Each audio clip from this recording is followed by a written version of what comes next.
বাংলাদেশ ছাত্র জনতার প্রবল আন্দোলনে ক্ষমতাচ্যুত হয়ে ভারতে থাকা সাবেক প্রধানমন্ত্রী শেখ হাসিনাকে গ্রেপ্তার করতে ইন্টারপোলের মাধ্যমে রেড অ্যালার্ট জারি করা হয়েছে। এরপর থেকে তিনি ভারতের রাজধানী দিল্লিতে অবস্থান করছেন। ছাত্র জনতার আন্দোলনে গণহত্যার অভিযোগে এরই মধ্যে শেখ হাসিনার বিরুদ্ধে আন্তর্জাতিক অপরাধ ট্রাইব্যুনালে বেশ কয়েকটি মামলা হয়েছে। সাবেক প্রধানমন্ত্রীকে গ্রেপ্তারের মধ্যে পরোয়ানা জারি করেছে ট্রাইব্যুনাল। শেখ হাসিনাকে দিল্লি থেকে ফেরত আনতে ভারত সরকারকে আধুনিকভাবে চিঠিও দিয়েছে অন্তর্বর্তী সরকার। তবে দিল্লির তরফে ওই চিঠির কোনো জবাব এখনো আসেনি। শেখ হাসিনাকে যদি ভারতে ফেরত না দেয় তাহলে প্রত্যর্পণ চুক্তির পুরোপুরি লঙ্ঘন হবে। এই বিষয়ে প্রয়োজনে আন্তর্জাতিক পর্যায়ে যাবে বাংলাদেশ। পররাষ্ট্র মন্ত্রণালয় থেকে এক্ষেত্রে ব্যবস্থা নেওয়া হবে। সচিবালয়ে মঙ্গলবার আইন বিচারক সংসদ বিষয়ক মন্ত্রণালয়ে আয়োজিত সংবাদ সম্মেলনে আইন উপদেষ্টা আসিফ নজরুল এই তথ্য জানিয়েছেন।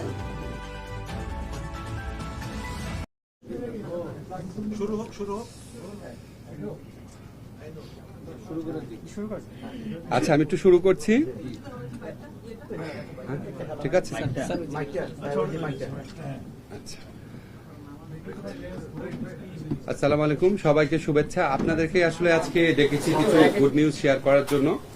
একটা হচ্ছে, আপনারা জানেন যে সাইবার যে আইনটা, সেটা নিয়ে অনেক দীর্ঘসূত্রিতা হচ্ছে। এই আইনটা নিয়ে আলটিমেটলি কি করা হবে সেটা নিয়ে আপনাদের মধ্যেও প্রশ্ন রয়েছে। আপনাদের শুধু একটা জিনিস জানাই, আমরা এই আইনটা প্রত্যাহারের বা সংশোধনের কাজটা করছে হচ্ছে তথ্য প্রযুক্তি মন্ত্রণালয়। ওনারা যখন আমাদের পরামর্শ চান আমরা পরামর্শ দিই, কিন্তু এই কাজটা মূলত তথ্য প্রযুক্তি মন্ত্রণালয়। সাইবার সিকিউরিটি আইনের ব্যাপারে বিভিন্ন রকম পরামর্শ আসছে। যতবারই ড্রাফট করা হয় দেখা যায় কারো না কারো আপত্তি আছে, কারো না কারো আবার পক্ষে থাকছে। তো এটা নিয়ে আপনার সম্ভবত তথ্য প্রযুক্তি মন্ত্রণালয় চিন্তা করেছে যে আরো ডিটেইল নেগোসিয়েশন করবে। তো আমরা চিন্তা করলাম এই জন্য তো বসে থাকা যায় না। সাইবার সিকিউরিটি আইনে যে মামলাগুলো হয়েছে সেই মামলাগুলো আমরা উইথড্র করে ফেলার প্রক্রিয়া শুরু করেছি। এটা তো মূল কনসার্ন। তারপর আস্তে ধীরে আরো কনসালটেশন করে সাইবার সিকিউরিটি আইন যেটা আছে সেটার সংশোধন অথবা বাতিল এই ব্যাপারে তথ্য প্রযুক্তি মন্ত্রণালয় সিদ্ধান্ত গ্রহণ করবে। তো আমরা সাইবার আইনের অধীনে যে স্পিচ অফেন্স আছে সেই মামলাগুলো প্রত্যাহারের উদ্যোগ অলরেডি গ্রহণ করেছি। আমরা তালিকা করে দেখেছি বিগত সরকারের আমলে ৩৩২টি স্পিচ অফেন্সের মামলা করা হয়। এর মধ্যে ৩৩২টি স্পিচ অফেন্স সংক্রান্ত মামলার বিচার চলছে। এর মধ্যে ৫৭টি মামলা হচ্ছে তদন্তাধীন আছে। এই যে ৩৩২টি মামলা বিচারাধীন আছে, এইগুলি উইথড্র করার ব্যাপারে আইন মন্ত্রণালয়ের ভূমিকা রাখার অবকাশ আছে।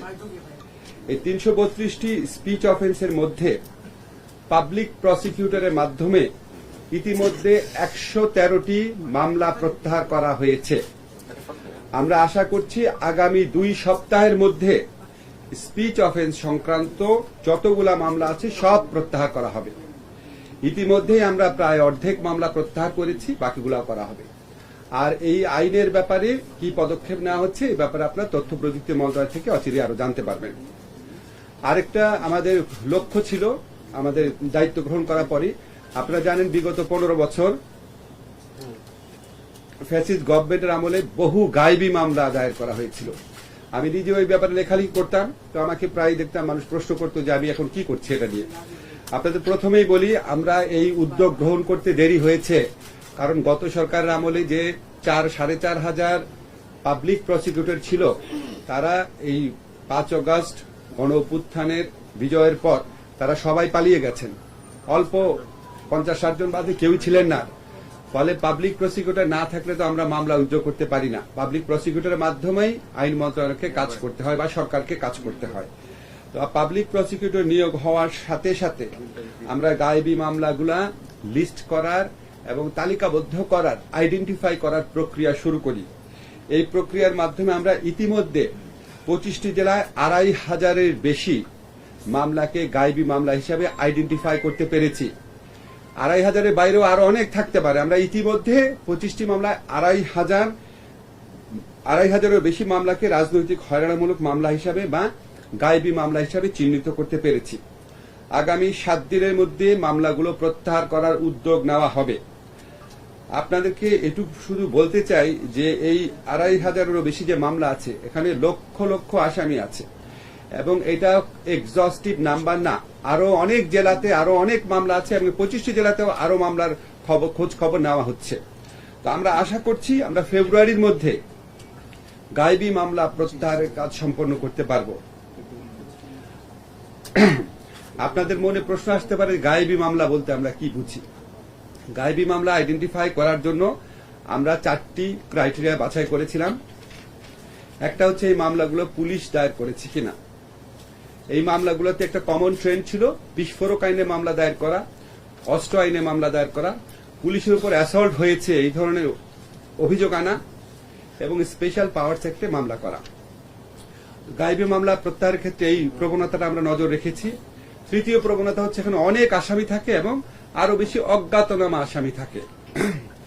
চতুর্থ আইডেন্টিফিকেশনের চতুর্থ যে প্রক্রিয়াটা আমরা করেছি সেটা হচ্ছে এই মামলাগুলো সাধারণত করা হতো বিএনপি সহ বিরোধী দলগুলো যখন বড় বড় আন্দোলন করতো তার আগে পরে, অথবা এই যে ভুয়া নির্বাচন হয়েছে গত 3টা ভুয়া নির্বাচনের আগে পরে। তো এই সমস্ত ক্রাইটেরিয়ার ভিত্তিতে আমরা 2500-এরও বেশি মামলা ইতিমধ্যে আইডেন্টিফাই করেছি। এগুলি প্রত্যাহার আশা করছি আর কি। যত গায়েবী মামলা আছে যেগুলি আইডেন্টিফাই করতে পারবো আমরা ফেব্রুয়ারির মধ্যে প্রত্যাহার করার কাজ হয়ে যাবে। 2 সপ্তাহের মধ্যে বলেছিলেন 2 সপ্তাহের মধ্যে হচ্ছে সাইবার সিকিউরিটি। ঠিক আছে, আমরা একটা নতুন আইন প্রণয়ন সংক্রান্ত একটা খুব ভালো সংবাদ আপনাদেরকে দিতে চাই। সুপ্রিম কোর্টে বিচারক নিয়োগ অধ্যাদেশ 2025 আজকে গেজেট নোটিফিকেশন হয়েছে। আপনারা সবাই জানেন বিগত সরকারের আমলে যে অনাচার হতো, চরম মানবাধিকার লঙ্ঘন হতো, মানুষকে যে দমন নিপীড়ন করা হতো, তার একটা বড় প্ল্যাটফর্ম ছিল উচ্চ আদালত। সেখানে মানুষ প্রতিকার পেত না, চরম মানবাধিকার লঙ্ঘনের বড় প্রতিকার পেত না। এবং এটার কারণ ছিল উচ্চ আদালতে রাজনৈতিক সরকারগুলো সম্পূর্ণভাবে দলীয় বিবেচনায় অনেক ক্ষেত্রে অযোগ্য লোকদেরকে জাজ হিসাবে নিয়োগ দিত। আপনারা জানেন উচ্চ আদালতে নিয়োগ নিয়ে একজন সাবেক প্রধান বিচারপতি প্রলয় ঘটে গেছে এই ধরনের কমেন্টও করেছিলেন। উচ্চ আদালতে বিচারক যদি স্বচ্ছ প্রক্রিয়ায় নিরপেক্ষ লোকরা, যোগ্য লোকরা যদি নিয়োগ না পায়, তাহলে বাংলাদেশের 18 কোটি বা 17 কোটি মানুষের মানবাধিকারের প্রশ্নটি অমীমাংসিত থেকে যায়, ঝুঁকির মধ্যে থেকে যায়। এই প্রয়োজনীয়তার কথা যে উচ্চ আদালতে বিচারক নিয়োগ হবে স্বচ্ছ প্রক্রিয়ার মাধ্যমে, দক্ষ, অভিজ্ঞ, দল নিরপেক্ষ এবং প্রকৃত যোগ্য ব্যক্তিরা উচ্চ আদালতে বিচারক নিয়োগ হবে, এরকম একটা চাহিদা এই সমাজে বহু বছর যাবৎ ছিল। বহু ফোরাম থেকে, বহু রাজনৈতিক দল থেকে, হিউম্যান রাইটস অর্গানাইজেশন থেকে, নাগরিক সংগঠন থেকে এই ধরনের দাবি উত্থাপন করা হয়েছিল। আমরা আজকে অত্যন্ত আনন্দের সাথে জানাতে চাই এই আইনটা হয়েছে। এই আইনটা রচনা করার ক্ষেত্রে আমরা সুপ্রিম কোর্টের যে প্রধান বিচারপতি আছেন উনার অফিস থেকে একটা ড্রাফট পাঠানো হয়েছিল, বিচার বিভাগীয় যে সংস্কার কমিশন আছে সেখান থেকে একটা ড্রাফট পাঠানো হয়েছিল। 2008 সনে এই ধরনের একটা অধ্যাদেশ তৈরি করার প্রক্রিয়া ছিল, সেই অধ্যাদেশের কপি, সেগুলি সবকিছু পর্যালোচনা করেছি আমরা। যারা কনসার্ন নাগরিক সমাজ আছে, যারা স্টেক হোল্ডার আছে, তাদের সাথে আপনারা অনেকে উপস্থিত ছিলেন। আমরা একটা বড় ধরনের পরামর্শ সভা করেছি। এরপরে ইন্ডিভিজুয়ালি আমরা বিভিন্ন এক্সপার্টের কাছে পাঠিয়েছি। তার মধ্যে সাবেক বিচারপতি আছেন, আইন বিশেষজ্ঞ আছেন, তারপর হচ্ছে আপনার আইনের অধ্যাপক আছেন, আইনের বিশেষজ্ঞ আছেন। আমরা চেষ্টা করেছি যতটা পারা যায় একটা ভালো আইন করার জন্য। আপনাদেরকে শুধু কয়েকটা জিনিস জানিয়ে রাখি। এখানে একটা উচ্চ আদালতে বিচারক নিয়োগের জন্য একটা কাউন্সিলের প্রস্তাব করা হয়েছে, কাউন্সিলের বিধান করা হয়েছে। এই কাউন্সিল হচ্ছে প্রধান বিচারপতির নেতৃত্বে সুপ্রিম কোর্টের আপিল বিভাগের 2 জন বিচারক, একজন অবসরপ্রাপ্ত, একজন ইনকামবেন্ট, হাইকোর্ট বিভাগের 2 জন বিচারক এবং অ্যাটর্নি জেনারেল, ওনাদেরকে নিয়ে একটা কাউন্সিল গঠন করা হবে। এই কাউন্সিল প্রথম হচ্ছে যাচাই বাছাই করবে, আর এখানে হচ্ছে মানে ওনারা নিজ উদ্যোগে অনেক নাম সংগ্রহ করবেন। একই সাথে সাথে যে কোনো মানুষ, যে কোনো আইনজীবী যেন অ্যাপ্লাই করতে পারেন, নিজের ইচ্ছা অ্যাপ্লাই করতে পারেন, বা কারো নাম রেফার করে, আপনি একজন ভালো আইনজীবী, আপনি মনে করলেন উনার জাজ হলে ভালো হয়, আপনি উনার নাম আপনি নিজে রেফার করে ওখানে চিঠি পাঠাতে পারবেন, সেটা উন্মুক্ত আছে। আবার একই সাথে সাথে এই কাউন্সিল স্ব-উদ্যোগেও ভালো ভালো নাম সংগ্রহ করার চেষ্টা করবে যাতে ভালো জাজদেরকে নিয়োগ দেওয়া যায়। কাউন্সিল প্রাথমিক যাচাই বাছাই করার পর ওনারা ইন্টারভিউ নেবেন। একটা স্বচ্ছ এবং একটা জবাবদিহিমূলক প্রক্রিয়ার মাধ্যমে উচ্চ আদালতের বিচারকরা নিয়োগ হবেন। আমরা আশা করছি উচ্চ আদালতের পক্ষ থেকে উদ্যোগ গ্রহণ করা হলে আগামী 3 মাসের মধ্যে আমরা হাইকোর্টে যে পরবর্তী নিয়োগ আছে সেখানে আমরা আগের যে কোনো আমলের চেয়ে একটা বেটার নিয়োগ প্রক্রিয়ার মাধ্যমে উচ্চ আদালতে বিচারক নিয়োগ দিতে পারবো। 6 সদস্য। এটা হচ্ছে সুপ্রিম কোর্টের বিচারক নিয়োগ অধ্যাদেশ। কাউন্সিলটার নাম হচ্ছে বিচারক জুডিশিয়াল অ্যাপয়েন্টমেন্ট কাউন্সিল। আচ্ছা, তারপর হচ্ছে আমরা একটা, আপনারা জানেন সবাই যে সুপ্রিম কোর্টের পৃথক সচিবালয় প্রতিষ্ঠা, এটার যে একটা দাবিও সমাজে দীর্ঘদিন যাবত আছে। এই সংস্কারের কথা আমরা, এটা একটা জাতীয় ঐক্যমতের মতো পরিণত হয়েছে এই জিনিসগুলা। আজকের ঐক্যমত না, এটা গত আপনারা বলতে পারেন 20-25 বছর যাবত আমরা এই সমস্ত কথা বলে আসছি। এটার উদ্যোগ গ্রহণ করা হচ্ছে, একটু টাইম লাগছে খুঁটিনাটি পরীক্ষা করার জন্য। আরেকটা আমাদের ইচ্ছা আছে মানে কি, কমিটমেন্ট আপনাদের কাছে। আমরা স্থায়ী অ্যাটর্নি সার্ভিস, এটা আপনারা জানেন যে পিপিরা অনেক সময় অভিযোগ আসে, কিছু সময় অভিযোগ আসে যে পিপিরা যেহেতু দলীয়ভাবে নিয়োগ হন, এই জন্য অনেক সময় ওনারা নিরপেক্ষ ভূমিকা পালন করতে পারেন না, রাষ্ট্রের পক্ষে ভূমিকা পালন না করে ক্ষমতাসীন দলের পক্ষে ভূমিকা পালন করেন। এই প্রবলেমের সলিউশন হচ্ছে স্থায়ী প্রসিকিউশন সার্ভিস প্রণয়ন করা, প্রতিষ্ঠা করা। সেই লক্ষ্যে আমরা আইন তৈরির কাজ শুরু করেছি, অনেক দূর এগিয়ে গেছে। সম্ভবত 1 মাসের মধ্যে এটা আমরা করতে পারবো। এছাড়া আমরা একটা অনেক গুরুত্বপূর্ণ কাজ করেছি, সেটা হচ্ছে আপনারা জানেন 36 ধরনের ডকুমেন্ট আইন মন্ত্রণালয় সত্যায়ন করে। এই সত্যায়নগুলা গত 13 ডিসেম্বর থেকে এই সত্যায়ন প্রক্রিয়াকে অনলাইন ভিত্তিক করা হয়েছে। ফলে ম্যানুয়াল পদ্ধতিতে অ্যাটেস্টেশন করার জন্য জনগণকে দীর্ঘ লাইনে দাঁড়াতে হয় না। আমি শুনেছি আমাদের আইন মন্ত্রণালয়ের সামনে দীর্ঘ লাইন থাকতো অ্যাটেস্টেশন করার জন্য। আপনারা সাংবাদিকরা যারা আছেন আপনারা দেখেছেন, এটা আর করতে হচ্ছে না। বর্তমান পদ্ধতিতে ঘরে বসে 2-1 দিনের মধ্যেই কার্যক্রম সম্পন্ন করা যাচ্ছে। এই পদ্ধতিতে সত্যায়নের পর বাংলাদেশি নাগরিকদের বিদেশি দূতাবাসে পুনরায় সার্ভিস ফি দিয়ে সত্যায়ন করা লাগছে না। আমাদের হিসাব হয়তো একটু এদিক সেদিকে হতে পারে, বছরে প্রায় 500 থেকে 700 কোটি টাকা জনগণের বেঁচে যাচ্ছে। এই জন্য অনলাইন ভিত্তিক সত্যায়ন করা হচ্ছে আইন মন্ত্রণালয় থেকে। বিবাহ সম্পাদনে আরোপিত একটা কর ছিল, আইন মন্ত্রণালয় অযৌক্তিক কর আরোপকে বাতিল করেছে। এটা হচ্ছে মোটামুটি এখন পর্যন্ত করা কাজ। আর পরবর্তীকালে আপনাদের জানাবো, আমরা দেওয়ানি এবং ফৌজদারি আইনের ফৌজদারি কার্যবিধি যেটা আছে সেখানে আরো কিছু এরিয়া আইডেন্টিফাই করেছি। এরকম 15 থেকে 20টা এরিয়া অলরেডি আইডেন্টিফাই করেছি। আমরা সমস্ত আইনগত সংস্কার আশা করি আগামী 6 মাসের মধ্যে আমাদের যে প্রত্যাশা আছে সবগুলো আইনগত সংস্কার করে যাব। এখন আমরা যতগুলা সংস্কারই করব, আপনারা জানেন সরকারের পক্ষ থেকে বিচার বিভাগের সংস্কার কমিশন প্রতিষ্ঠা করা হয়েছে। আমরা এই সংস্কার কমিশনের কাছ থেকে উনাদের সম্মতি নিয়ে, উনাদের সাথে সাহায্য নিয়ে আমরা এই কাজগুলা করার চেষ্টা করছি, যাতে এটা কোঅর্ডিনেশন থাকে। এই হচ্ছে মোটামুটি আজকে আলোচনার বিষয়। আপনাদের যদি এই সমস্ত ব্যাপারে প্রশ্ন থাকে তাহলে প্রশ্ন করতে পারেন। আমার নাম ভগবান, আমি আমার দেশ কাজ করছি।